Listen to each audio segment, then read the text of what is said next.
Over the years, there have been a number of conflicts surrounding Kyangwali refugee land. In 2016, President Museveni directed then Prime Minister Dr. Hakana Rugunda to find a lasting solution to the Kyangwali problem, which had become protracted since 2012. But disagreements over the matter persist. So today, the State Minister for Relief, Disaster Preparedness and Refugees, Esther Anyakun, intervened in the matter. The main challenge has been sabotage from bigger encroachers who continue to make false claims of, to own the refugee land and are always listened to by those in authority.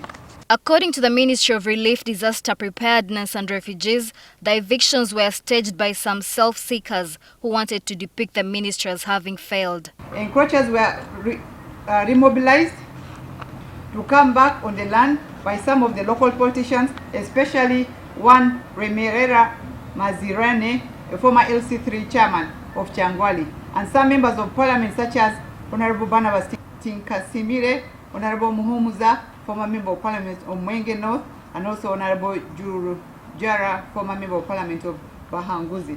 Last Monday, locals were evicted from Bukinda and Katikara in Kyangwali sub-county by the Office of the Prime Minister for allegedly encroaching on government land. Office of the Prime Minister will not entertain any more issues concerning land ownership of Kyangwali land, as this has been settled via the Kingdom Allocation Letter that defines settlement boundaries.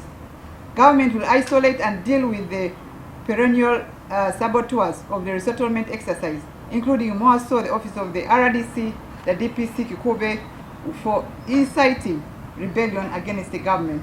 Meanwhile, with the March to April rains just about to start, government has asked district local governments to mobilize communities to embrace the culture and practice of community-based disaster risk management. The widening long crack on the ground running several kilometers from Manafa to Sironko districts in Elgod sub-region is a situation that should be taken into keen interest. Government has embarked on the process of resettlement of the internally displaced persons, mainly victims of rising waters in Toroko district. The plan is when we resettle you from a slope, like for example Bududa, and we take you to a place where you are going to establish you for your safety.